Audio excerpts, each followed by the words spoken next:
We bought the company. Glad And you checked. they didn't ask you for any Does the numbers SBA or fund new part of card or that too? anything. I said, no. The SBA, I thought, business lines. Just doesn't want to I face said, it. well, that prescription's $21 for 3 months. And I said, oh Probably my make sure God. that I have So updated cards. he said, you go up to, We don't even You start go ice up there skating and, in talk to Woodland Park Jesse. until this week. Jesse. Last night was the first talk night to of hockey Jessica. practice. She's the, I went up there, I walked up to the And big then the long lake, line, the I lake walked over opens to as soon the as they're hand allowed to. prescription line. The I ice is thick enough you can drive the, I said, I need to Ballon. talk to somebody. She said, Jessica's the one eating. I know about ice. Girl comes running over. She takes a look at this. She looks at it. She says, "Oh my God!" Your ice Down to the freezes catch, you know, solid. two catchers. Our ice freezes about to freeze. Yes. Nobody at this one. You go over this catcher. Your ice freezes about Labor Day and melts about Memorial. It was really funny. We were out, had our I was going to snowmobiles say, how much have they overcharged you? We had our snowmobiles up in Rainy Lake up in $43 International or something Falls. because they took the four. My wife was real iffy. $464. Took $21 from it for my prescription, Right. 26 and then rebated all that. Penske rental Said, I don't know how you say sitting it. out here on Cash or what? He said, no, it's refund on the credit and card. so I'm going to call mine in. we rode up in our snowmobile. I can trade with you. Deductions. And some companies have a deduction, and you shouldn't have Well- one. You may not have one. I mean, I'm self-employed, so I have an HSA. I have a $10,000 deductible. But I think part of it is, We're sitting here next to a because my husband was always good blood pressure medicine. truck and we got a 400-pound And I have my inhalers in mine. You can drive a four-wheeler on 6 inches. They're like your little Make sure that I have 4x4. updated numbers. You can drive a quad runner on I about was 6 traveling inches. over from And Alabama and had then, an but eye what's it, 8 infection. inches is for a truck? Had to pay for my eye drops. 7 to 8. Yeah, and then you can drive your plow truck Because they out said there. my and then number was what wrong. you're And talking when about, you said yeah, that, it's like that that. just I wonder if there's This is thicker than the concrete we ride on. Well, it's they change it. and they've actually If you got stay with the same a road carved into They'll the. change. Young lady to come so you can call up the order. Absolutely, we want Young the best lady, here. we are off to a good start. Young lady? Welcome, 2016. I hope everybody had a great holiday season and Christmas, and everybody got everything they wished for under the tree and not. So anyway, let me start off by reading the mission statement. The primary objective of the CAC is to ensure the capital maintenance and public transportation projects and programs approved by the voters during the November 2nd, 2004 and November 6, 2012 elections were accomplished with PPRTA funds. The committee reports directly to the board of directors. All righty, I'm trying something new here, going with this electronic thing, so bear with me. So we call to order. All of the alternates can vote. We've got enough vacancies, so if you're an alternate, you can vote today. And we've learned that Steve Murray and Joan Lucia Treese have been reappointed by the city and the county respectively, so welcome back. Okay, approval of the agenda. Do I have a motion to approve the agenda? So moved. A second? Second. All those in favor? Aye. Aye. On opposed? Thank you. Selection of officers. Rick, you want to lead this? Okay, I have ballots, 17 ballots, and I have 3 sets in case we need multiple. Just kidding, but I do have ballots if there's more than one candidate. No. Hey, vote early, vote often. So I will open the floor to nominations for PPRTA CAC Chair for calendar 2016. Yes, ma'am. I nominate Jim Godfrey. Okay. Are there any other nominations? Move nominations be closed. Is there a second to that? Second. Okay. With the one candidate, that would be by acclamation. So all in favor, say. Aye. Any opposed? Okay. Does Jim have to accept? Yeah. I want an acceptance speech. Yeah. Oh, please. I'm honored. Thank you. I serve at the pleasure of the committee. I have no problem serving another term, so thank you for your vote of confidence. Thank you. And now we'll need the selection of the first vice chair and second vice chair. And Jim, you're welcome to handle that, or if you want me to, I can. You're doing a great job, Rick. Okay. The floor is open for nominations for first vice chair of the CAC for calendar 2016. Position I'll nominate you. Yes, ma'am. Oh, well, against better judgment, but what the heck. Rebel Williams for another term. You Is know, there a keeps second? things going. Second. Are there any other motions? Move motions, nominations be closed. Okay. So then, I got all your in back. favor of Reb for first vice chair for 2016, signify by saying aye. Aye. All opposed? No? No, Hey, we continue the free lunch. Actually, the attorneys are more fun than the lunch. Okay, and we haven't heard from Cindy one way or the other. If she's interested again, she did send us an email to Jim and me saying she had too much work to be here today. So I will open the floor to a motion for nominating the second vice chair for 2016 for the CAC. Don't everybody speak at once. I would like to nominate Carla Hurd Price. Oh, you are kind, but I'm so new. All right, You- all I right, appreciate that. Ask the questions I asked today, but thank you for your thought. I'd nominate Jim Egbert. Second. The only thing I'd like to mention, I don't mind doing that, but I will be term limited at the end of August. So, Who decides the term? CTAB. I'm term limited at CTAB on August 31st this year. I think that it would be in the best interest of the group to try not to have a midterm election for another chair, but I'm okay with him serving till August, if that's what he doesn't mind doing. And then maybe we'll know if Cindy would like to do it come Second vice September. chair is really not used very often, so. There's always a chance you'll find somebody better. No. Who said we were going to look? Do you need a second? Let's see, it was. Amy seconded. Amy did. Ed and Amy, right? So, are there any other motions?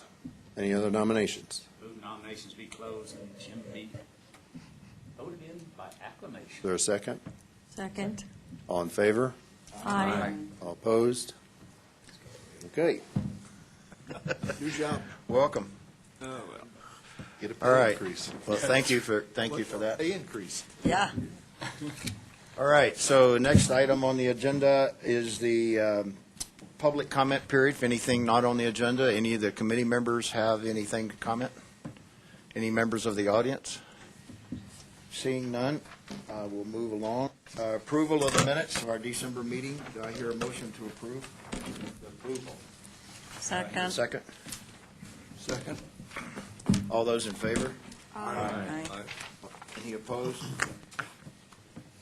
Any discussion? All right, good.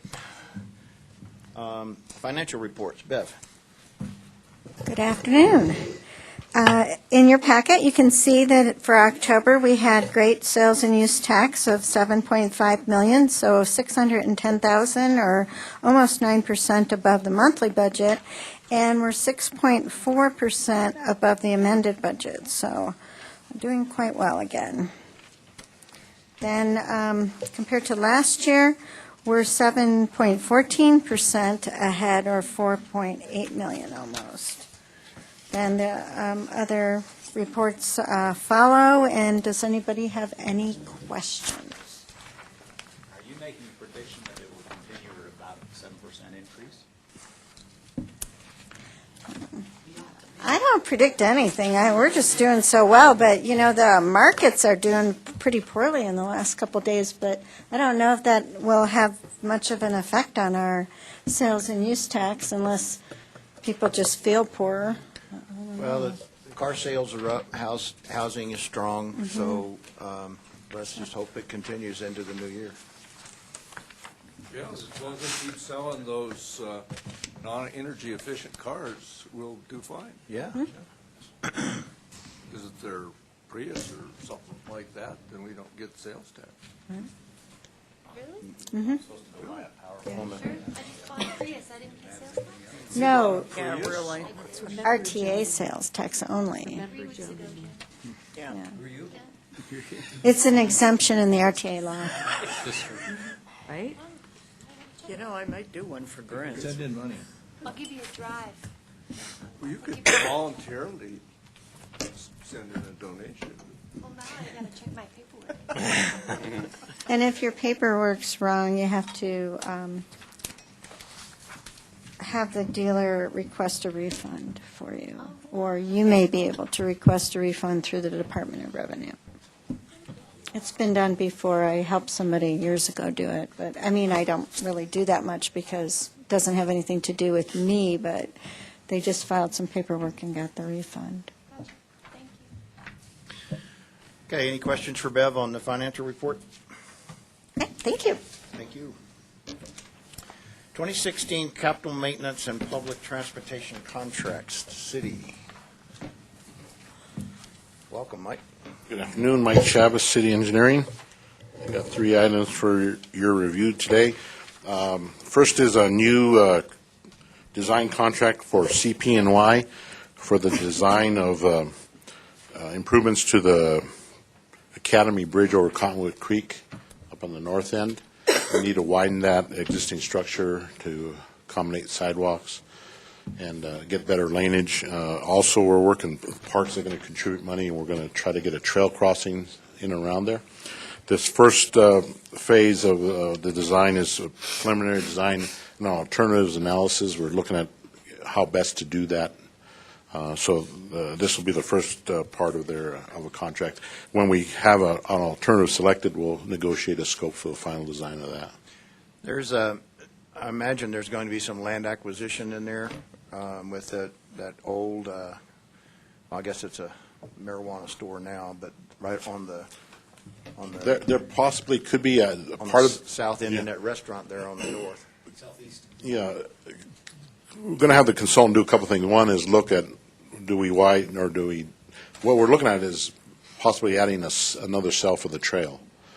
North side, south side, and also maybe doing something where it goes overland. So we're not sure, but yeah, there could be some right of way, but it kind of depends on what we. Is it, in your paperwork, it mentioned tying into the work that was done at the Woodman interchange there. So is that going to go to that light, or is it going to go beyond that light? It'll just go to the light. Okay. Basically, everything neck down to the light there, and so we'll tie into that. Okay. Match it, basically. All right. Next item is a final change order for Lawrence Construction on the Austin Bluffs corridor widening. So took a little time for them to get all their billings in, but we've got that reconciled. So these are the final quantity adjustments for the contract. The memo states that we're about 4.9% over the original contract budget, which is pretty good. These larger projects have been, we've kind of been able to stay around the 5%. But we added the landscape portion to their contract, which we originally were going to bid out separately, just because we had some issues. But they had a good sub on board and worked well with the adjacent property. So we added that work in, but if you separate that out and just look at the base construction, the actual increase was about 2.6. So I thought that was pretty good for a project that size. On the actual form after the first 2 pieces of paper, it says in the comment section that funds are available based on a rollover of 14 funds into 15. Should that be 15 into 16 or 14 into 15? Is that one on your left, right hand? I think it was 14 to 15. So rolled over last. Yes. So Okay. Are all 3 of these original PPRTA? no. The first one is RTA 2. And on your little log sheet, I attempt to make sure I mark which one they are. So the first one's an RTA 2, and the second and third one are RTA 1. Oh, okay, I see it. So, yeah, so no, that is correct, Jim. It was, we just rolled 14, because RTA 1 and the money finished in 14. We just rolled it over. Okay. And then the last one is the grant project, which the RTA is just providing the match. This is a change order to our consultant for more construction management and some design. Two things happened there. We ran into some asbestos contaminated soil, so we cleaned that up, but on the north side, we changed design to stay away from that bank we think it had soil to, so there's a design change there to go from the tie-back strap type wall to a cast place. And then the contractor has been fighting the weather, so the project's gone into this winter, and so the Corps needed time extension and corresponding money for that. On the other side of that now new bridge, several years ago, they did some erosion management under the stormwater stuff. They put a bunch of stone in there, and it sank around behind that Quest building, all back in there. Is this current work tying into that? Yes, basically that project went to the east side of the original To the old railroad bridge? bridge. The old bridge. And this project is basically on the west. Okay. So that whole area will now be reinforced, and we should avoid all the degradation we're getting.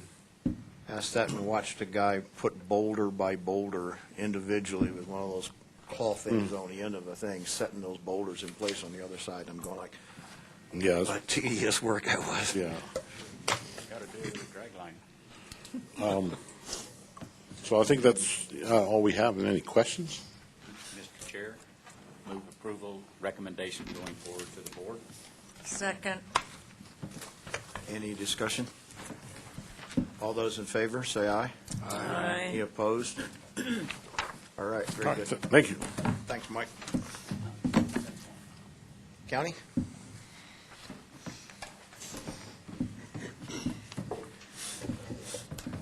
Good afternoon. I'm John Clack with El Paso County Public Services Department. We have 3 items for your consideration today. These are all maintenance items, and they're also all contract renewals. The first one is for Rocky Mountain. This would be for a purchase order in the amount of $4 million. This is the first renewal of a possible 4-year renewal.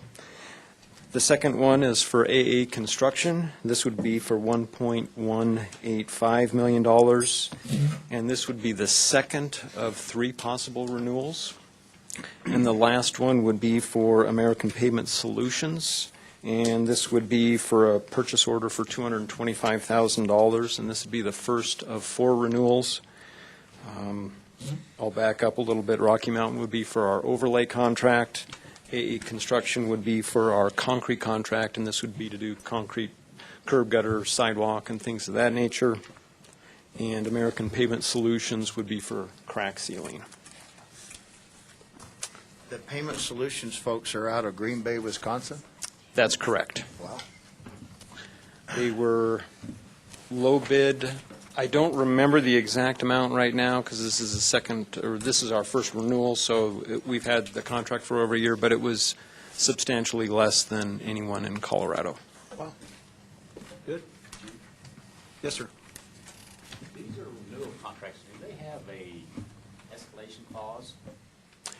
We negotiate according to our contract, so there is the option to increase. American Pavement Solutions did not increase at all. This year, Rocky Mountain and AA did have increases in their costs due to various factors. Would you say that it was a 2% increase or 10% or any indication? It was, most of their unit rates, or for the larger contract amounts, were close to 10%, 9 to 10%. Some of that has to do with, especially with our asphalt contract, we have some smaller amounts in more areas, and that's going to drive up the cost a little bit. Mobilization cost of moving around. Yeah, and we don't have a mobilization cost pulled out. Their cost. Exactly. Is either the asphalt or the cement prices going up significantly? With I can't tell you specifically Portland Cement, but I can tell you that we got letters from two of the suppliers for AA Concrete, and both of them raised their rates by $10 a cubic yard. How much notice do you, Where my price is going to go? I think it's a good when indication. you're facing a renewal like this, how much notice do you typically get of the proposed increase? Is it weeks? Is it months? Several weeks. We usually contact them in the November, December timeframe and get their, we negotiate at that Do you time. have the option then, if you feel that the rate increase requested is unreasonable, to then go out and contract or? Yes, yes. Okay. These are optional renewals, so we do have the option to go back out. We also have the option to go back to them and say, we think these are unreasonable. And Have you historically ever done that? yes, we have gone back out for bid. Okay. Have you had any indication from Rocky Mountain about quantity issues yet, given the city's new program?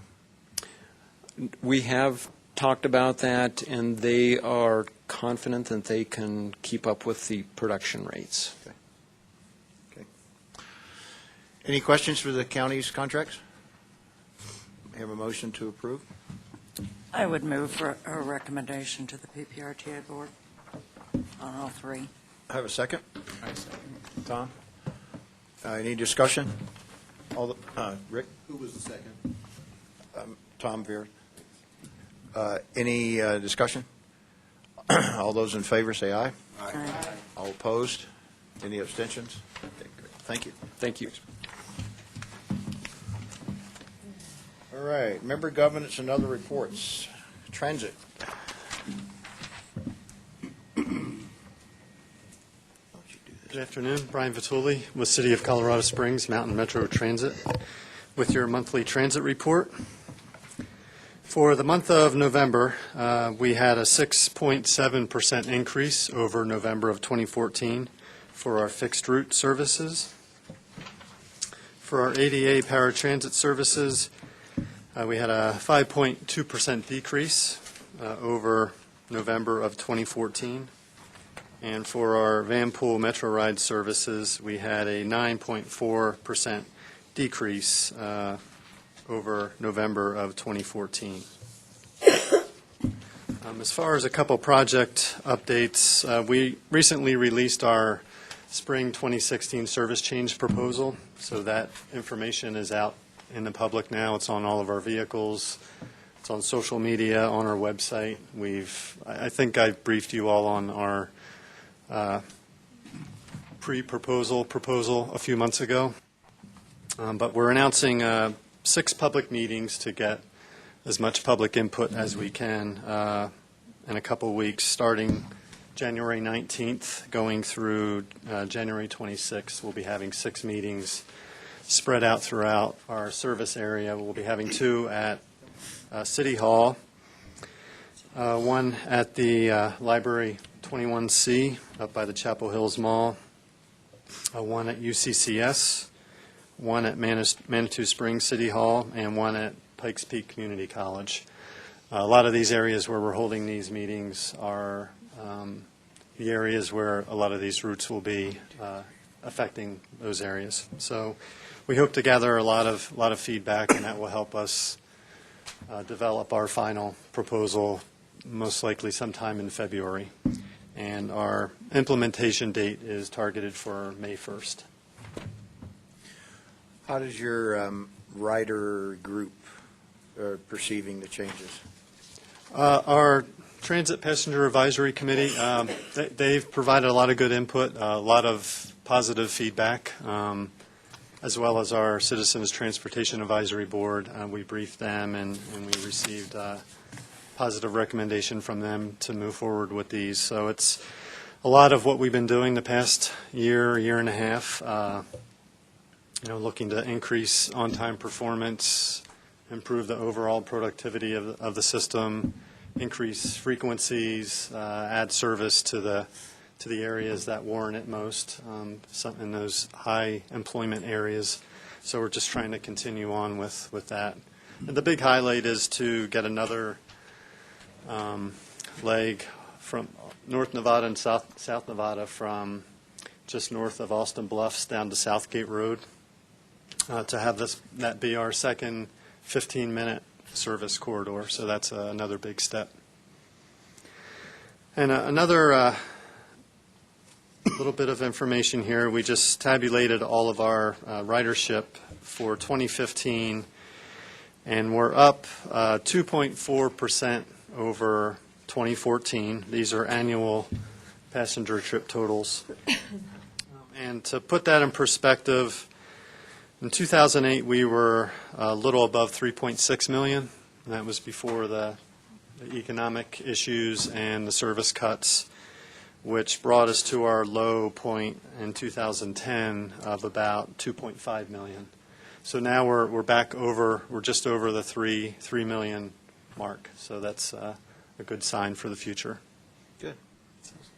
Any questions for Brian? Yes, sir. Why is it typically in November, looking at these here, it goes down? It'll be up in October, it goes down in November? Both Yeah, years. it's a pretty consistent trend. During the winter months, the ridership does take a dip. Okay. Whether it's That's just yeah, weather. it's pretty normal. We've been seeing that. Yes. Any other questions? I was wondering about that, too. I have paid closer attention to the bus routes and whatnot lately, and have had the misfortune of having to travel around town quite a bit. Literally, I drive Pikes Peak, East Pikes Peak, and there are 4 bus stops between Shelton and Circle. And there's one just the other side of Circle. There are 2 more before you get to Shelton coming from Academy, one of which is literally on the corner, an intersection with traffic lights, and there's, on the opposite corner, there is a school. So when you come to town, there's quite a traffic jam there, because you got kids going one way, and you got a bus stop, and you're down to one traffic lane, and there's some frustrated drivers. Who makes the decision on where those bus stops are actually placed? Because there's literally 4 stops on the same side of the street between Shelton and Circle. I just get in the left lane, I don't worry about the bus, let it stop. Well, I mean, how far is that segment? I mean, is it a half mile or a mile? It's less than a mile. Well, we, generally, depending on the conditions, land use conditions, I mean, downtown, there will tend to be fewer stops because we're either going to the terminal or we're leaving the terminal. As you spread out into the community, and we have service standards that dictate where these stops should be located, and we just underwent a very large project within the last year to standardize where the stops are located, what types of amenities those stops should have based on ridership, whether it's just a sign on a pole or whether it's a sign in a bench or a sign in a shelter. So we do look at all of that. I mean, we're getting away from the days when somebody would request a stop, which could be just a very short distance away from another stop, based on some type of need. All those cases still happen. We do evaluate them, but we're pretty careful about where we place our stops, and it could just be on ridership demand. The demand in that segment between Shelton and Circle could be so strong that we need those 4 stops there, and it could be that there's some strong transit ridership generators there. So it's I would say that everything that's out there now has been evaluated with this past process that we did, and they're there for good purpose. Basically, you're saying it's not because I asked for it, it's because you have some Exactly. criteria. Yeah. In the past, we had a lot more stops, and we if somebody would complain that there was a stop in front of their house and they didn't want it, it would be removed or it will be moved up the street where it could potentially be another issue. So we stick pretty strongly to where our stops are located now, just because we have a pretty good process in place that But you're tracking determines where. Yes. ridership by stop, too, right? Yes. Mm-hmm. Yeah. Yeah. All right. Any other questions for Brian? Thanks, Brian. Thank you. The status on the A-list capital projects? Still got our 4.7? Good afternoon. Rick Sonnenberg, Pikes Peak RTA Program Contracts Manager. This is just a placeholder, monthly information to track as requests are made and the board approves drawdowns of this remaining unassigned capital funds from the first round of the PPRTA capital program. So it's just Earning interest on that? Oh, yeah. 3/10 or 30 basis points. It's hard to say interest rate. Is that for the end of the year party? Lunch and pie. That's a donut for one of you. You're generous. Any questions? Any Any other questions questions? Okay. Thank you, Rick. El Paso County Monthly Change Order and Property Acquisition Report. Welcome, Jennifer. Happy New Year, Board and Mr. Chair. Jennifer Irvin, El Paso County. This is, we're closing out some of our invoicing for County Line Road, and so as we are closing out County Line Road, we have a small increase to the contract of about $4,000, and this is for AECom, and this is for construction management services. They needed to spend some additional time closing out the project, getting as-built to our design engineers, and we will also be seeing some other items coming before you in the next few months, showing some savings on the project as well. So like any project, you have increases in some places and savings in others. So we're starting to close out these contracts and this project, and this is one of them that you have today. Okay. Any questions for Jennifer? All right. Thank you very much. Thank you. Maintenance of effort reports.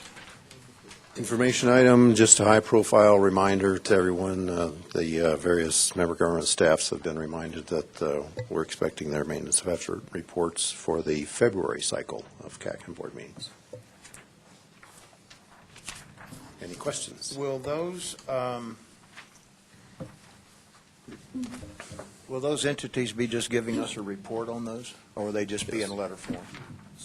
So the cities come in and the counties come in? Okay. Yes. All right. Any questions for Rick on the maintenance of effort? Okay.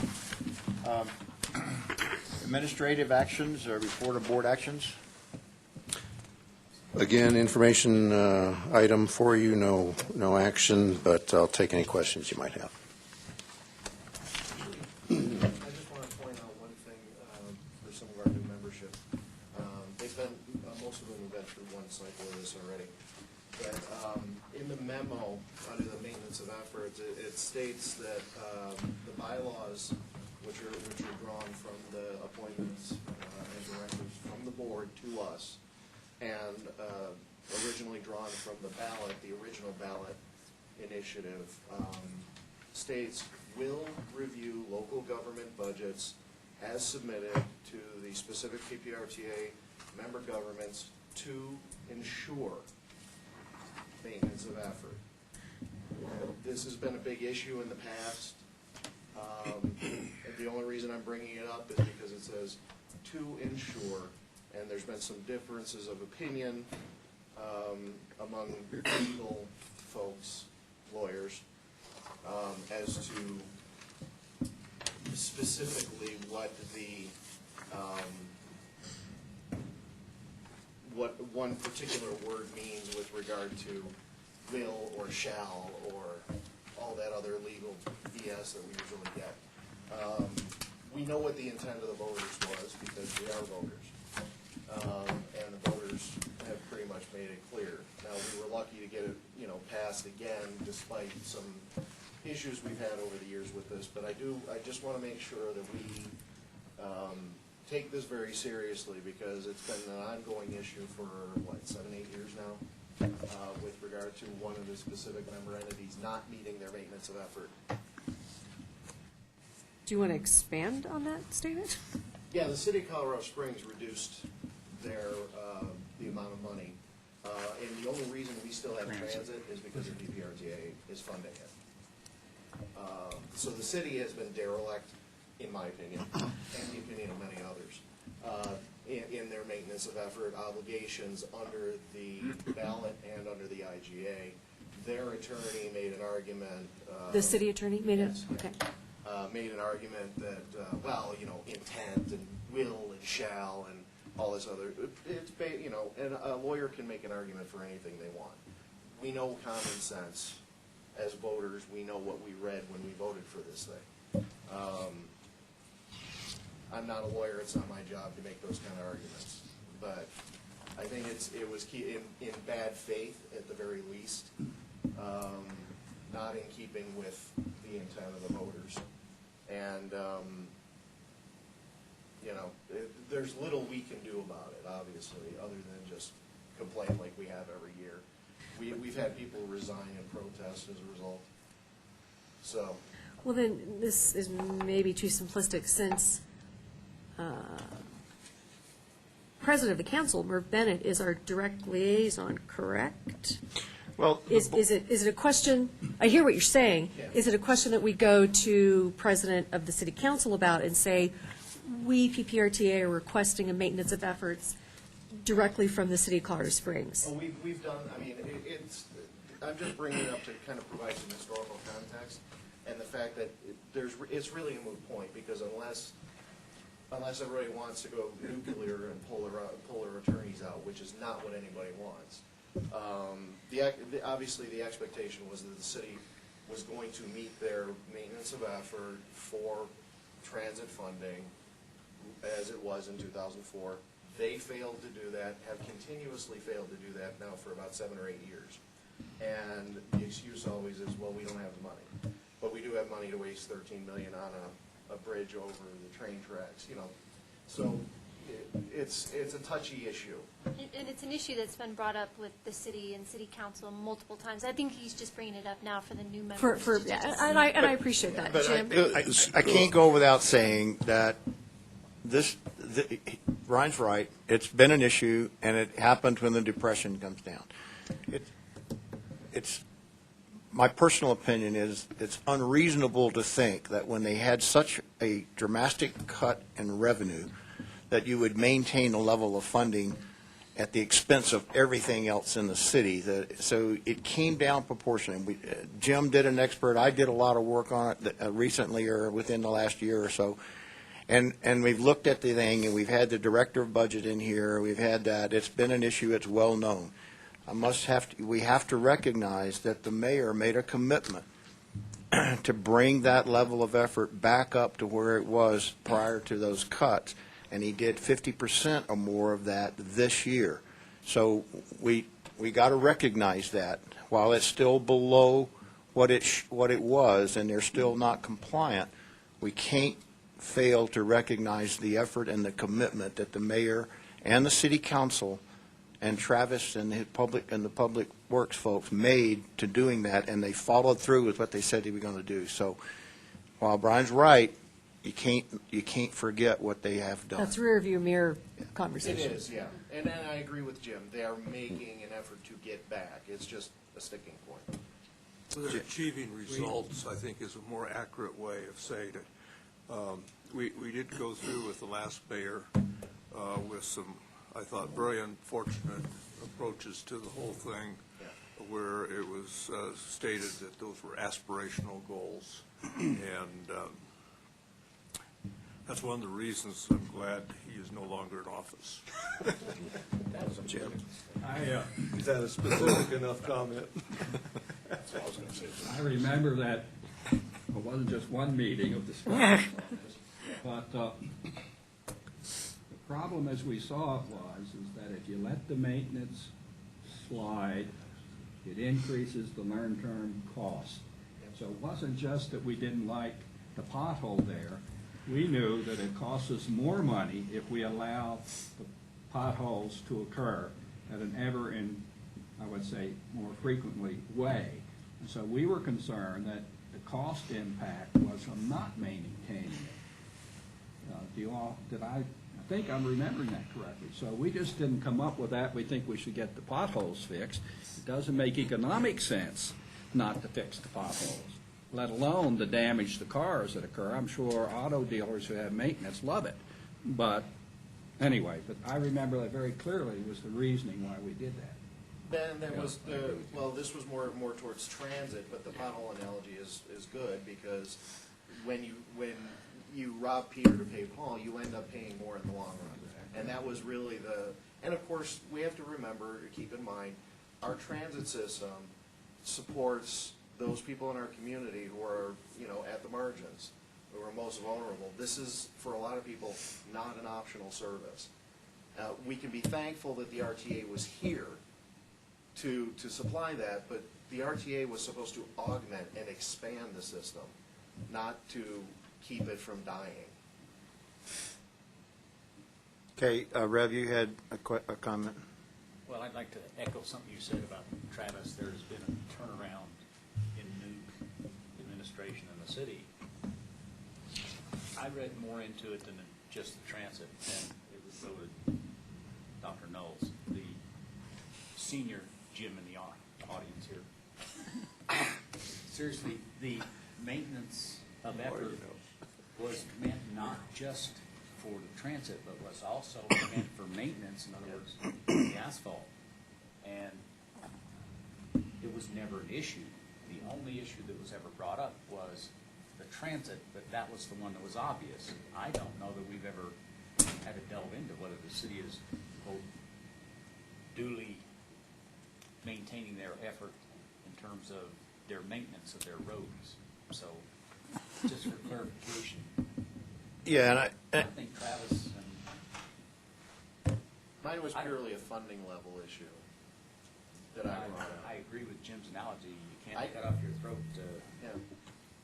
Yeah, and just for to continue this, we looked at, we spent almost an entire meeting delving into spreadsheets and all kinds of stuff here to look at the decline in revenue, the decline in general fund availability within the city over a period of 10 years, or since the Depression started. I think we started in 2007, I think was a year.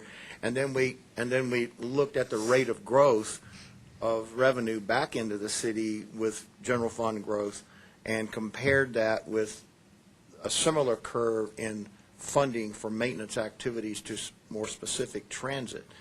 And the funding, if I remember correctly, the funding for general surface maintenance, we know there's a long-term cost of deferred maintenance, but that came back up as revenue came up, and revenue for the transit system did not. So it became a sticky issue on that, and the mayor just refused to address it, just was not going to do it. So it was a moot point. We made our point. The council, the board, all got the message. Members of the council took it back. It just went nowhere. So the good news is we're on the flip side with the new administration who takes this seriously and is making an effort to restore that funding. And that's the word we need to accept and move forward, in my opinion. This totally might be out of line, so stop me.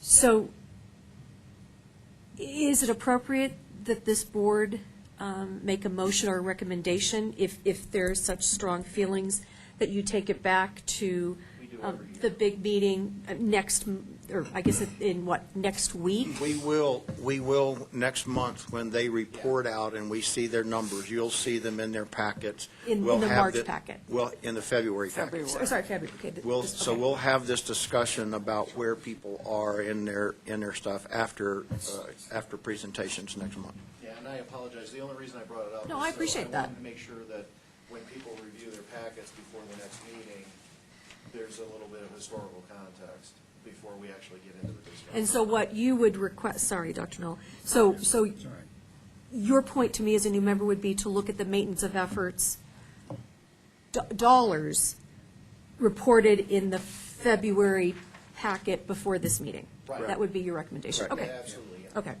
I Tom? think we should remind our members, if they have the time, we need to thank the city for Amen. making this a great startup of this effort. Yeah. Because you would be surprised at how little some of you remember cared about that. And so I don't think this discussion should in any way reflect an attitude you haven't done anything. We need to be sure that we thank them for making every effort, and they continue to do it. Absolutely. Tom? I think, to your point, I think we should acknowledge the fact that there's progress being made, but at the same time, an IGA is not an agreement to agree. It is the agreement. And everybody entered that with good faith. And good faith means you anticipate issues in the future, but you're still going to deal with them, and you're going to be upfront about it. And what I've seen in the last year is that it was sort of showing up and just accept this answer. And that, I think, we need to express as unacceptable. Well, and in fairness, it was, and it was addressed at the board level. And Rick, you can weigh in here, but I think that was one of those things was you can lead the horse to water, but you can't. So we can make our point, but if the mayor's not going to do it, they're not going to do it, period. And we so exasperate the problem if we also then start to short the end. And so that we start into this long legal battle to make them pay for something, and there was a whole legal thing, and it's just way out of proportion. But again, look, that's an historical perspective, and New that was all. administration, new time, new budget year, et cetera. That was all addressed with the attorneys, and there was many hours of discussion along that. So, Rick, you want to add to that, or? I guess just 2 points, primarily for the newer CAC members. Number one, in the recession and the deepest part of the trough, the city, well, let me back up. The city's maintenance of effort figure, their pre-PPRTA 2004 transit funding, their base year was 5.7 million and change, 5.7 million. In the trough of the recession, they dropped down to 2.6, as I recall. Don't hold me to the exact figure. And then each year they've been climbing stairs, getting closer, coming up towards the 5.7. And I think last year they were maybe $1.4 million short of the 5.7, whatever that figure is. And when we were in the trough, then County Commissioner and PPRTA Board Director Wayne Williams asked the board to ask the PPRTA attorney to weigh in on the legal status of the word intent in this maintenance of effort provision. And the attorney said intent is simply a goal and it's unenforceable. A lot of folks consider that as a promise to the voters, but as far as any documents between the PPRTA and the member governments, it's just intent. Just like in my, everybody that's heard this 20 times gets tired of it, but when an 18-year-old says, it's my intent to graduate from college in the next 4 years and have straight A's, that's a goal. That's not a guarantee. That's unenforceable. So that's what the PPRTA attorney said. Now, the city, with their non-RTA transit money, dipped down to the 2.6, way below the 5.7. They've been climbing back up. And new Mayor Southers has stated, and I haven't seen their budget, but that he was going to try to close that gap by half on the 1.4 million gap. But we'll see in their report that comes in next month. So, Brian, do you know any specifics you want to offer? I think the 2016 general fund budget has an increase of, I think, a little over $800,000 for this year. So it's gone a little bit beyond half, and I think the mayor's expressed his will to close it with the 2017 budget and get back to that level. Okay. Amy? Is the level a hard dollar amount, like 5.7, or is it a percentage adjusted for inflation, or a percentage of the budget, or it's just 5.7? It should be a percentage of their Oh, budget. that's interesting. Amy, it comes from the 2004 when it was Right. passed. And Right. the IG, sorry. No, that makes sense, I just didn't And know. Hadn't we heard that figure before from the city? I thought we had. The what, Not- 5.7%? No, it was 8. Oh, I thought, Oh, the 800,000? yeah. Yeah, we saw that in their budget presentation I thought so. back a couple of months ago. Yeah, November. yeah. Okay, we beat that dead horse. Any other questions on that one? Yeah. He's got plenty of bruises by now. Okay. Rick, you want to go through this next action on the formal annual report to the board? Did we resolve if there were any questions in 9A on the report? Oh. Recent board actions? Did we- Sorry.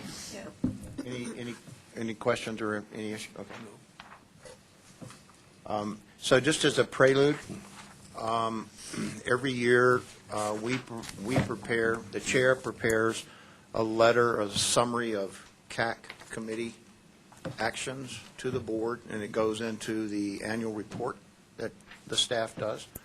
And so what you have in your packet and before you is my cut on that letter going to the board. And so, Rick? And in keeping with past practice, as prior chairs have done, has allowed me to request anonymous comments from CAC members about the year, the prior year, and we did receive 2 comments there in this report. So again, in keeping with past practice, we need an approval motion from the CAC, either with this current wording or revised wording, to go to the board. I would like, Jim, go ahead. Yeah, in terms of the report, I thought it was well done, except on the first page, Colorado Springs took a big step in their 2016 budget to meet, and I would like to change to meet to toward meeting. I have no pride of authorship. It's fine with me. Anybody have any qualms with that? I'm sorry. I did not I'm hear trying to that. catch up where he's at. Budget section 4, full lines up from the bottom. Took a big step in there to meet there. Yeah, in meeting. Yeah, okay. Toward meeting. Toward meeting. Yep. That was all. All right, I have one I would like to propose, and I overlooked it in my first whack on this. But back in the CAC input section, we mentioned that we asked for inputs from the board members. I think it would be prudent to make a statement that the following comments represent the view of the individual submitting it and not necessarily the view of the CAC in general, to make sure that it's clear that these are individual, unsolicited, unedited comments and not the consensus of the board, just in case someone would disagree with something that someone said. I think we ought to make that clear. I would like to make that suggestion. Well, I'd like to add that suggestion. but they are solicited. Yeah, Requested, yeah. aren't they? They were requested, yes. That's, if you look at your second sentence, I asked that each member, and if Colt, and I'm going to pick somebody that will, or intentionally, Steve decides not to comment. I don't think that should be held against him. And when I say that, I picked Steve only because he happens to be over there. I'm not trying to pick on him. But there are, what, 6, 12, 19 or 20 minutes. There's a bunch of people counting the at-large. You got, as it's presented here, 2 comments. So I agree with you in terms of, they are the comments of an individual member, observation, whatever, and it does not represent the group as a whole, but just observations by an individual member, and change the wording to, I asked that each, because it looks like there's a large number of us that didn't think it was necessary to make comments. That's right. That's probably accurate. Well, that's probably accurate. But I don't Yeah. want, couldn't tone mine down, so I didn't make it. Okay, Joan? Yeah, that was my point. I read this, I had nothing that I felt needed to be changed, and I was good to go with it. This is supposed to be, I thought, an annual report from the CAC. While the chair authors it, does it not represent a consensus of what the CAC members feel we have done this past year? And if so, I think this just needs to go ahead with, this is our report, not just Jim's report. Or am I missing the boat here somewhere? No, that's right. Well, Jim, as the chair, is submitting it on our behalf. He compiles it. Right. Right. With the assistance of staff and puts it all Right. together and then offers it to us. And if we find no objection to it or minor cover- wordsmithing, Did we then cover it everything? becomes our report. Correct. It is a report from the CAC. Yes. So if it ain't broke, don't fix it. Don't necessarily agree with that personally, but go ahead. Jim, if I could, going back to the sentence, the fourth from the bottom on the first page in the budget section. I was wondering, and this may be nitpicking, but I was wondering if you would be interested in changing big step to significant. I have no pride of authorship, guys. This is your report. If you like, I have no problem with that. I have no problem with Jim's rewording of that sentence, so. To the other, the opposite, if you will, what you proposed, on the signature block, you might want to say, submitted on behalf of the CAC by. Yeah. That kind of protects you. We're gonna wordsmith this to death. Have at it, guys. It's your time. Does anybody, I mean, since Jim doesn't mind, does anybody mind the change of big step to significant? So before you start making the change, what was the original change to, Rick brought it up fourth line, and somebody made a suggestion. I didn't hear it. Meeting instead of meet. Toward meeting, wasn't it? Instead of to meet, Jim Egbert is suggesting toward meeting. So it would be a significant step towards meeting. It would be the combination of the two, and I have no problem with that. Yep, that's good.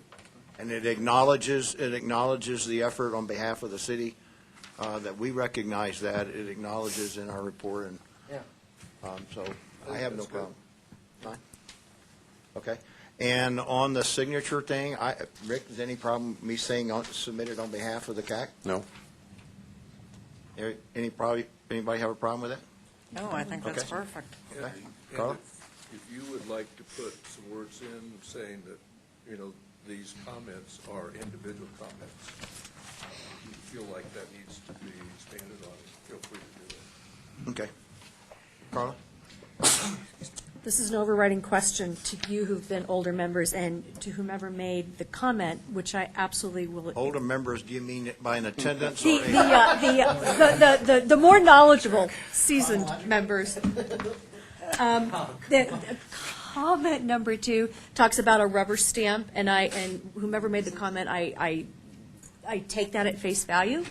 So because I am an absolutely forward-thinking person, I'm wondering if in the future, as you interview new members for these positions, because I think it maybe is a really fair statement, that as new members come on, it's like you are not here just to rubber stamp. You are here to question. You are here to have a voice, which I think many people do, but my feeling is if someone believes this and has taken the time to written it down, I think it's good information that maybe I would suggest to move forward with as you interview people. A good point, and when we finish this discussion, I want to make a comment about that, so, yeah, Okay. yeah. Rick, you okay with those changes? Sure. Okay. Question? Did you decide anything about the opening statement from CAC input? Something along the lines of the comments below are of the individual comments. So we somehow or another, we talked about how we solicited individual comments. I just feel like that I should make that a little more clear, being it's part of the overall That it's not report. the overall board doesn't think this. Right. The individual member, yes, I would agree. These are individual member comments. I would agree. So we'll wordsmith that appropriately. So, To that With end, your, under the CAC thing there, you might want to say the following responses were received, and they are provided as presented to me without, yeah, that, rather than Without I editing or received something. them. sure, yeah. Oh, yeah, that's kind of an easy way to put Yeah, because they were received by Rick. So you're going to wordsmith it? Yeah, we'll wordsmith it and make that all happen. Okay, Jim? I'm good to go with it. Based on these wordsmithing. comments, I move that we recommend submittal. Second. All those in favor? Aye. All right. And while we're on that subject, just very briefly, I appreciate, and the board appreciates the effort that each of you put into preparation for this meeting. Key word there is preparation for this meeting. That is part of our job, and the citizens, and has been part of our job, and the board depends on us to dig into the details and ask the questions. And I think we've done a really good job of that this past year, of asking the tough questions and digging into those things. But I encourage you not to be bashful, not that there's too many bashful folks in this crowd. But it is incumbent upon us to, and you can make a commitment to this committee to be prepared when you come here to do those kinds of things. And if at any point in time we need to ask one of the member governments to bring us additional details or defer a decision, that's our option to make that recommendation. The board can override that, and they have once or twice in the past. But we have that option to make that recommendation if we don't feel there's enough information. So just throwing that out along the lines of those comments earlier. So, okay. May I? Sure.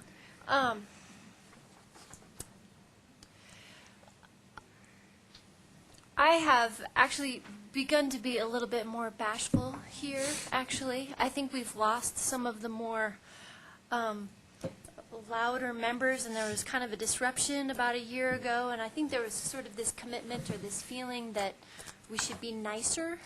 And the comment that I made during our joint meeting with the board is kind of to Tom's point that with regard to, say, for example, the maintenance of effort, yes, things are going well, but we need to be on top of things, and we have to be ready to ask questions and kind of call things out and stay vigilant, if you will. And for whatever reason, you know, I haven't quite felt quite as comfortable being vigilant, sort of in this feeling like maybe we need to, you know, that entities decide how they want their dollars spent, and that we need to trust the entities and how they spend their dollars, and that maybe the questions are getting a little bit too nitpicky. And for me personally, I'm trying to figure out how much is too nitpicky and how much is, you know, just rubber stamping. I just wanted to throw that out there so that you could contemplate in case anybody else has had that thought. The second point that I wanted to make, as we were kind of talking about maintenance of effort, there have been times when the meetings seem like they're going really long because we get stumped on a philosophical question that has come up a number of times, and we say, well, gosh, here we are again, you know, with buying, you know, hard materials or trucks or anything related to that, or here we are again at this issue. And I'm wondering, as we have these meetings that are only lasting an hour, if it's possible to kind of preemptively address some of those issues that we've tripped on in the past, and that sort of we've had to rush through a little bit because, geez, it's 5 o'clock, and, you know, Like do the we really bridge want to stay here? versus, what was the bridge versus, okay, so, Right, yeah. Right. Okay. Like, The bridge issue, yeah, like sometimes those things, it almost feels like, you know, you beat those things to death and people are kind of thinking, I got to get out of here at least by 4. I wonder if we start having if we're going to continue to have these shorter meetings, if it's an opportunity to sort of begin to pull those in out of context, mind you, that maybe we're not dealing with those issues directly, but, you know, kind of chew on some of those things that we kind of shove under the rug to. Or that might be get coming up through. in the future, for That example. might be coming up in the future. Like guided discussions. Guided, yeah, and you know, somebody's going to slash my tires after this meeting, I'm sure, for even bringing it up, that maybe we would extend an already short meeting. I'm kidding. No, I'm just kidding. You know, I think it's a good. but you know what I'm saying, because it just seems like there are things that we run up against that we never really have. Not that we're going to have full agreement, but that we that we stop short of having a robust discussion about. And I wonder if there's an opportunity there.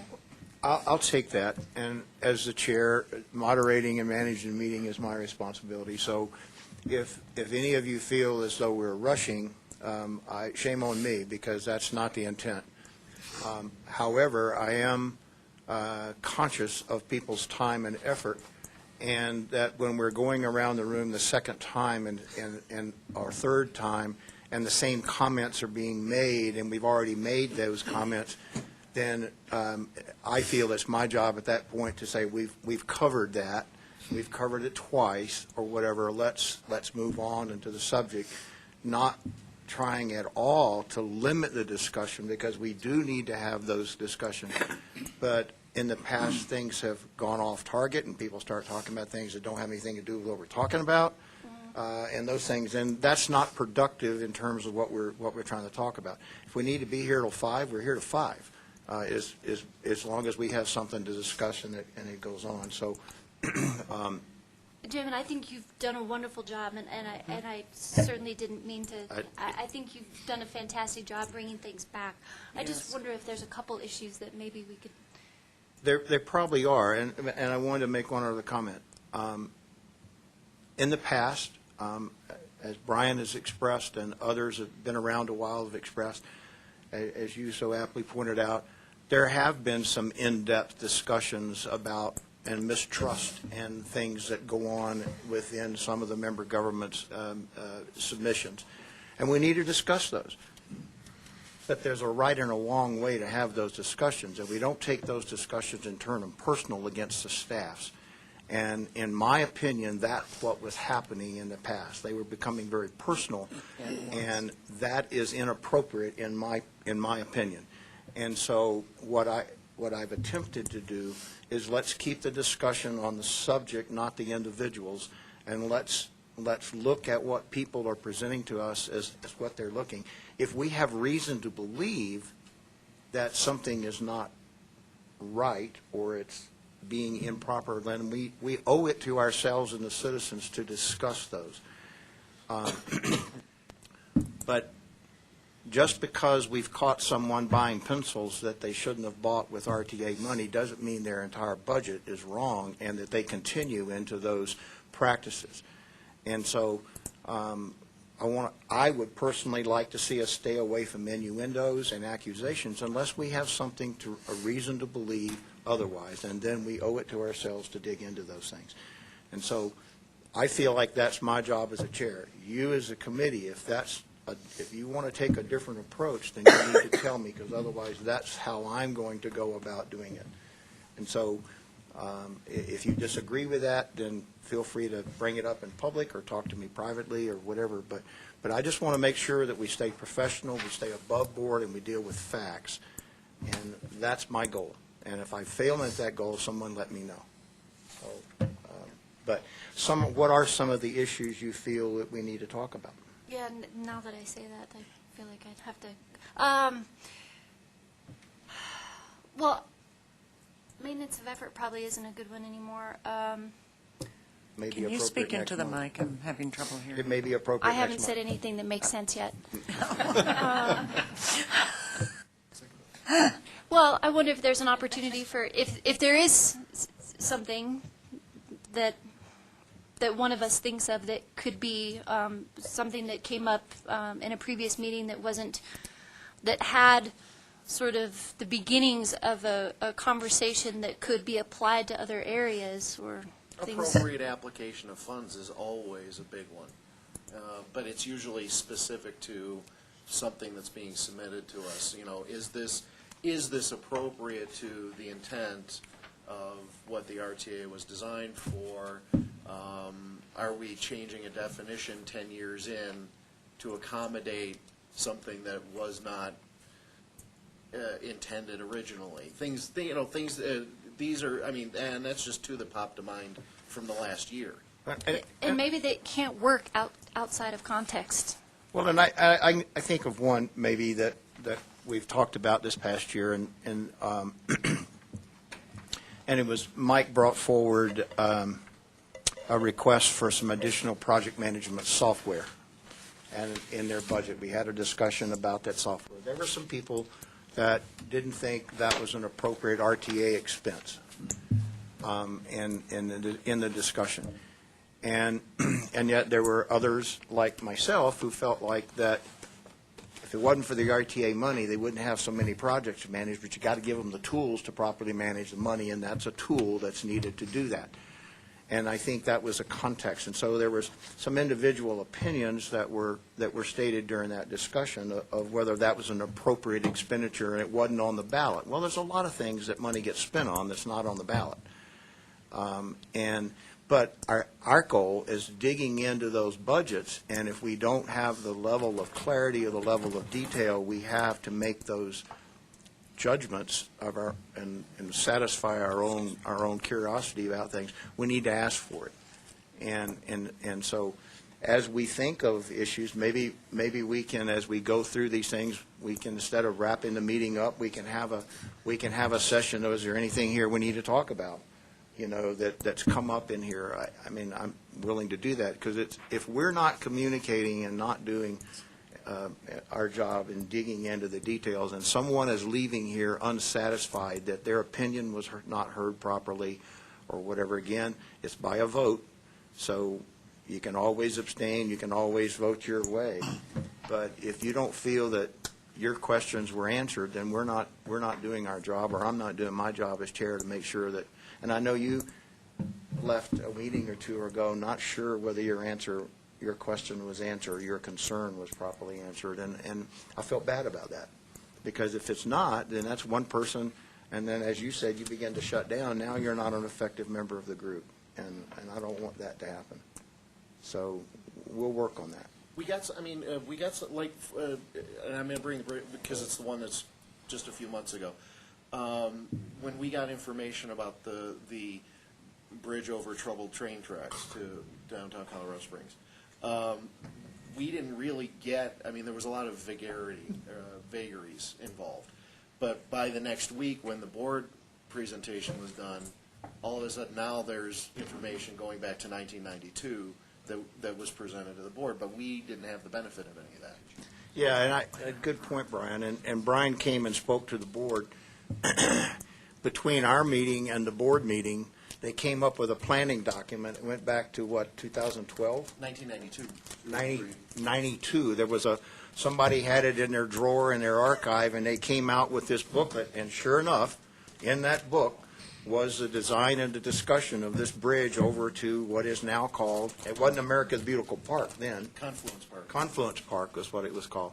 And sure enough, it was there. So it was like, but they didn't have that for us.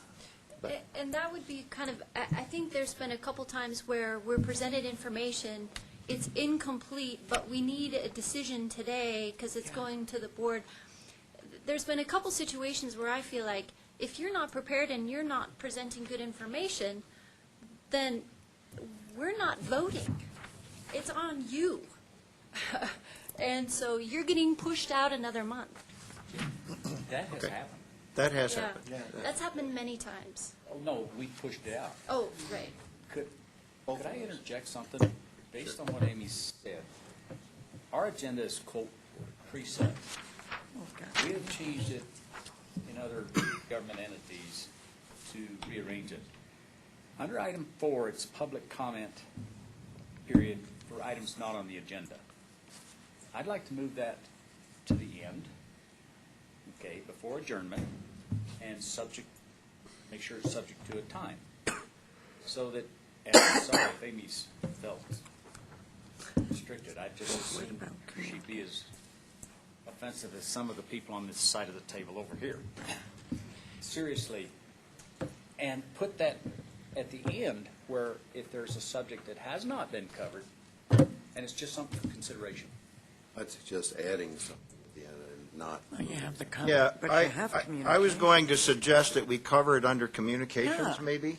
Yeah, that would be the place to be. Because we could have, and that point, part of that communications is meant for us, committee members, to not only say about their motorcycle ride, but there's something came up in the meeting today I would like to discuss, and because it's at the end of the meeting, And so let's cover that under communications, and remind me if I forget, but we'll try to make sure that we cover that. Joan had her hand up first.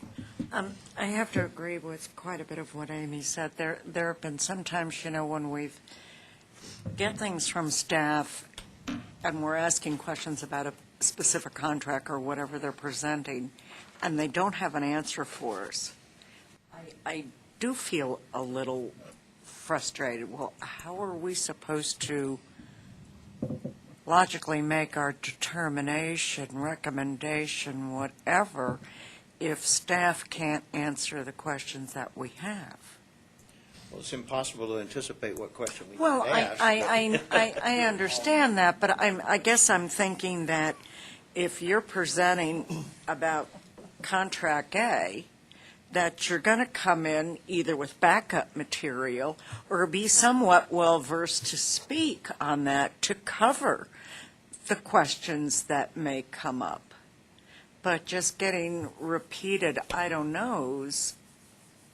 Well, then, and when that occurs, then we have the prerogative to say, well, then I need that information or we're not passing it, and we take it to the board at that point. Tom? Yeah, to piggyback on what Joan was saying, I go back and I think about our conversation we had with, I think, Manitou about the building that they were going to buy and then maybe operate it as a I don't know what, bed and breakfast for all I know. The frustration I think we had was they brought that in and they had a binding real estate contract that had to execute within a week, I believe. Mm-hmm. What was their plan if we said no? Right. If the board said no, they didn't seem to be ready to discuss the issues. Well, this is specifically okay because of this proposal within the original documentation. It was sort of, well, you guys are the experts, you figure it out. That's the wrong approach. Anyone coming in here before this board to present should have the full spectrum of their whole plan figured out before they show up. And I think that would solve the problem of these extended conversations we have. If you give me some facts to deal with, as opposed to, as Joan says, I don't know, or I'm not sure, I think it's incumbent upon the people presenting to this group to have their ducks all lined up. And I don't think they should be coming in here with a, no kidding, I've got 5 days to solve this, and I'm counting on you to do it for me. I agree with you on a personal level, and I would just like to say that, too, that when there is a question that's not being addressed properly to an individual's satisfaction, you kind of have to caveat that, in my mind, is that question pivotal? Is it true? I mean, is it satisfying my own personal curiosity, or is it truly an issue that's going to come back and wear its ugly head down the road, or is it pivotal to us making a decision to move that on? It may go unanswered, and they can come back and satisfy our curiosity, but we still pass the thing and move it forward. So I agree with the staff, but staff doesn't always, and Mike's not involved in every contract and is familiar with every, but I think your point is that when you have and Joan's comment too, when you have a large contract or a new project's getting started, like we're going to be starting on RTA 2, and we're going to have some questions as we go into that. If it's up to them to bring their backup or their subject matter expert with them to the meeting, if they think that, and they've been dealing with us long enough now to know kind of where we're headed with most of our questions, and they ought to be able to get that right 90% of the time. But good comments. Jim? I think a good example at the time was when we finally, and I remember I pushed hard, took a position on transit, and that we needed to provide an expanded, better transit system to reach all areas of the community. That was not popular, but they did it. And I do think when we come with a good proposal that makes our city better, both city and county will listen to it. And it behooves us to be prepared to make that argument, I think, if it hasn't happened, and all get behind it if we believe that's the issue. And so I've always felt like I was partially responsible when things didn't happen because I hadn't been on top of it and pushing it on the boards that I was able to sit on. And I think we should all feel that way and then pursue it. The worst that can happen is, well, you guys are nice for the area, but we're the city. We used to have that conflict all the time, if you'll remember. And we said the city is the county, and the county is the city was our response to that. But that hasn't gone away, and I think we need to have our ducks in order if we expect them to do the things we ask. Well, we can't have this conversation without me saying that it's impossible to guess what questions we might ask as we come up with these subjects with all of our varied backgrounds. But I just like to take the opportunity to thank the city and county staffs and the transit staffs do a fantastic job of preparing their information here. And by and large, they answer our questions or get back to us. And so we'll continue this dialogue. And If I can, too, Sure. just real quick.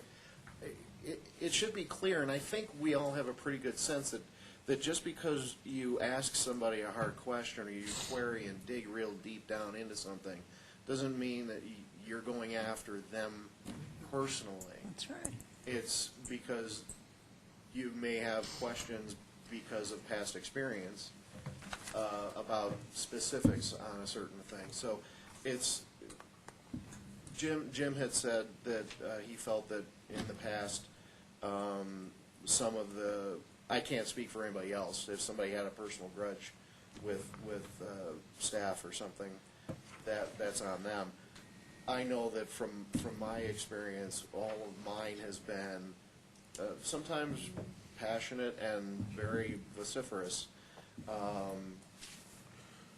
but always towards the fact of the matter and how PPRTA money is being used to make sure that it was utilized appropriately in how I read the ballot and the directives and the bylaws. And that's always been my goal. I've always had the feeling that was the goal of most of us who have sat on this board over the years. So it's important that we keep it that. It's not personal. God, I hate to sound like the mob, but it's business.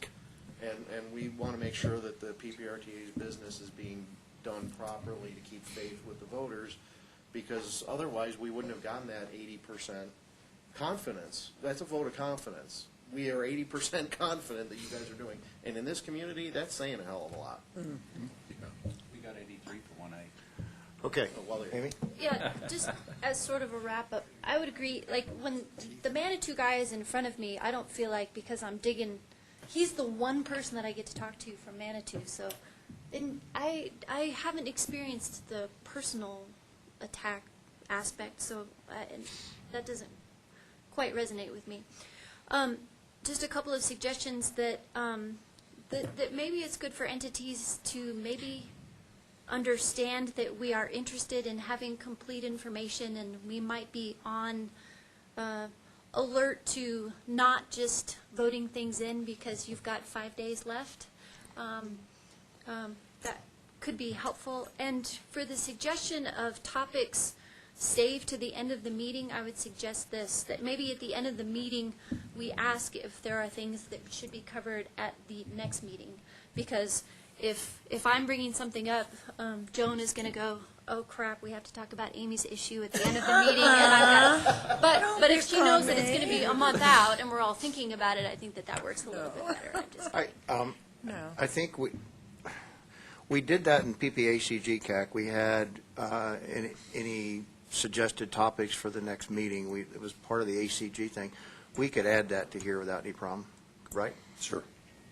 Because and it may not be relative to a presentation that someone's making. It just could be something that's of interest to all of us. It's not specific to an item that someone's presenting. It may be a committee issue. You know what I'm saying is not a specific. Something we need to be aware of. Yeah, or just whatever. So you want to do that? Sure. Okay. All right. Any other? I had one other thought. We have a range of tenure of CAC members ranging from, 9 or 10 years? 10 to 1? 13. Okay, 13. in several cases, 1 year.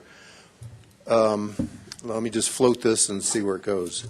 If somebody is feeling, I covered some history of the maintenance of effort. That's something that's been an annual issue for the last 6, 7, 8 years, probably since 2009. There's also one of the other issues that comes up from time to time is purchase of vehicles, and somebody who's only been here 1 or 2 years hasn't seen the purchase of vehicles, but in 2005, 2006, the PPRTA, CAC, and board approved the city purchasing 28 vehicles. So if someone is feeling confused or cloudy about the history of something, option number one is to ask me to cover it on the spot.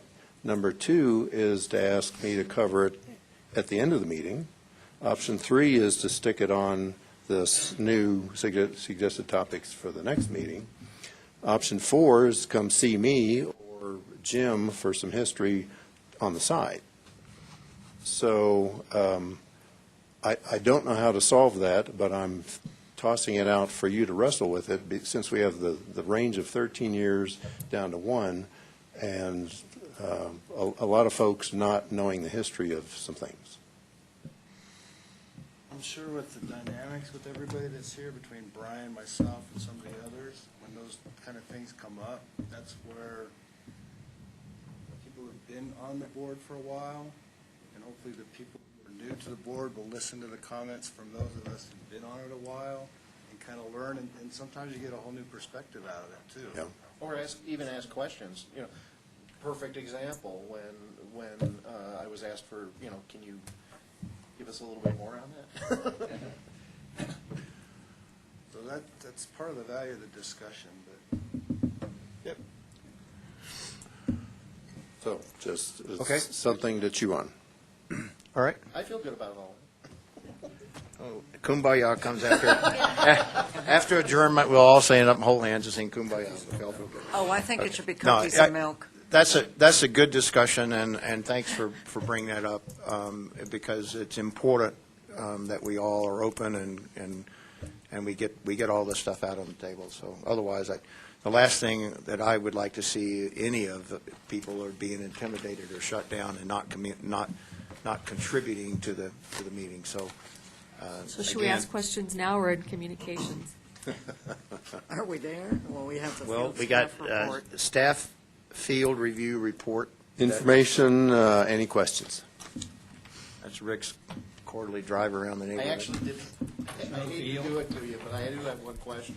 Okay. On page 23 to 27, have I been missing this the entire time where Parkview Boulevard was changed to Skyway? Has that always been like that and I've just been missing it? No, it's just that, Oh, thank God. one Okay. address is Skyway. Okay, thanks. I saw that change in No, there and I'm like, it's not the column heading, it's just that one address. okay. I was like, holy cow. Any other questions on that one? All right. Thank you. Bodyguard when you make these. All right, for communications, we go around the room. Does anyone have anything they would like to go around? You brought it up. Do you? Let me ask, just rather than take everyone's time, okay, maybe you and I should adjourn afterwards. This is the question. Because we've had the city 2B, whatever it was, passed, knowing that there will be a let of contracts specifically for asphalt and concrete, is it appropriate, or is it even possible that we have an understanding of the RFPs that are coming up from both city and county to try to maximize the dollars if Rocky Mountain's letting a contract to do Nevada Avenue, and with the county is letting a contract for Mark Shuffle Road, would we be a better function of tax dollars to know that we have 2 RFPs coming? Can we marry them and try to get a better price? Is that even appropriate for us, or is this? I think that's way beyond our scope. Okay.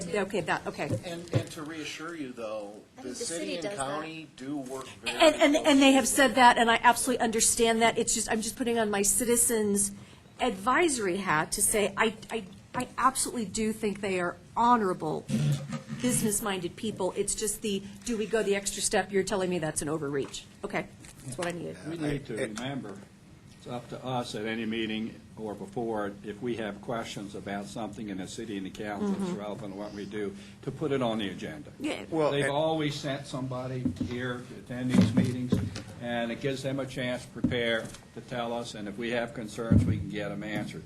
One of the things I've been really pleased with this over the years is that's worked well. We've raised any question, they show up here and stand, and some of us haven't always been the greatest towards them, but we don't abuse them, and we learn a lot. Well, I think it's fair to say, too, that as you're going through your packets, if you've got something that the detail's not there and you want more, send Rick an email and say, look, I got a question, so they can give the staffs a heads up. You wouldn't have known it, but at that bridge discussion the other day, the city, Mike, what's the city's guy that was part of the the bicycle trail stuff? Who? Yeah, the guy he works for. No. Not Al Brody. No. Anyway, but I called him because I participated in that walk, bike, run, non-motorized study. So I knew members that were sitting on those committees. I sent him an email and asked a question, and we had a conversation. He sent me some additional information. He showed up at the meeting because he knew that we were going to be all over the city on that bridge, and particularly the use of the Greenway funds. He showed up at that meeting, and I don't think he would have been here had I not queried the system, getting into detail on that. And I was, because of my personal involvement in that plan. But anyway, Tom, do you have anything? It's just a 30-second thing. If you have any kind of prescription medicines that you're buying, be sure that the pharmacy has your latest 2016 information. I just had an attempted overcharge of $433, and the eventual prescription cost $21, and they made a refund. It was all because they had last year's numbers on a card. Aetna bought the company and changed it. So be careful. And yet, if this was a King Super Pharmacy, and when they showed me the bill and said, if you want it, you got to pay it, I had paid a deductible with the previous company before Aetna bought them. But once Aetna bought them, they wiped that out. So be careful what you're. Good point. It's just a personal thing. Dr. Mull? Comments? Anybody? Guys? Sure. Anything further from you guys? Thank you. Anything from the staff? I'm pretty well. Brett? I want one comment. We have some members here that represent private industry and have recused themselves in the past. I would like to bifurcate any issue that they feel they would be prejudiced towards and let them vote on all of the other issues. Yes, you know who you are, okay, because I'm surrounded by some of them. But seriously, their judgment is valued, by me at least. And just because they happen to be fortunate enough or unfortunate enough to have a contract with one of the PPRTA entities, I don't think their judgment should be precluded if they do not have a specific business interest. Well, correct me if I'm wrong, Rick, but they can participate in the discussion, just can't vote? Is that correct? No, they can't participate either? We might want to review our conflict of interest policy. Yeah, let's look at that, because I want to hear what. But if they feel there's a conflict of interest, that does not mean they can't vote on the balance. In other words, the city comes up, the county comes up with 5 contracts, first source, doesn't make any difference, and they're only involved in one. Why can't we bifurcate that and let them vote on the other 4? Oh, I agree with that. I agree Yeah, with That's basically what I'm saying. If they're not involved in 4 of them. Oh, I agree. I agree with that. It's just a one. Yeah, no discussion, no vote. They optimally should move out to the audience and not talk and not vote. Okay. On the one project that they're involved in, not the entities, not all the Colorado Springs or all the counties. Yes. Okay. That's good clarification. clarification. Yeah, okay. Anything else? Great, thank you, guys. See you next month. Happy New Year. Where's the fun in that?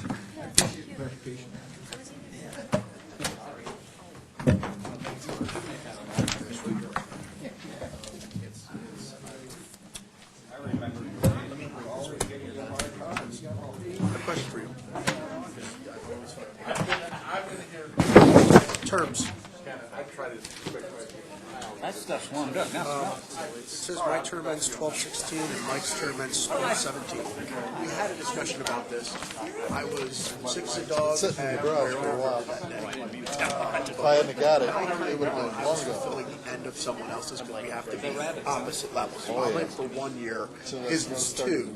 He came on a month ahead of me. The color they saw. Am I right?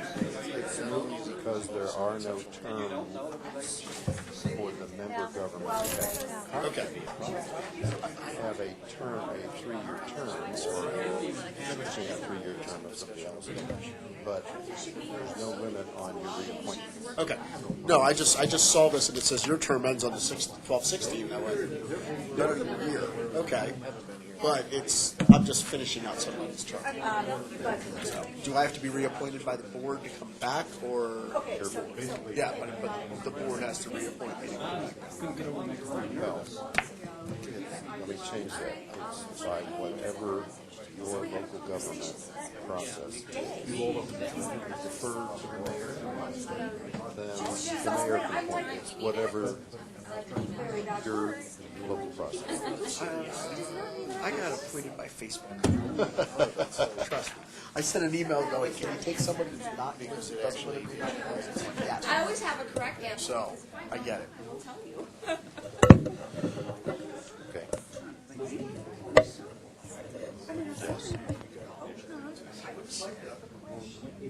I don't know, I don't see it happening.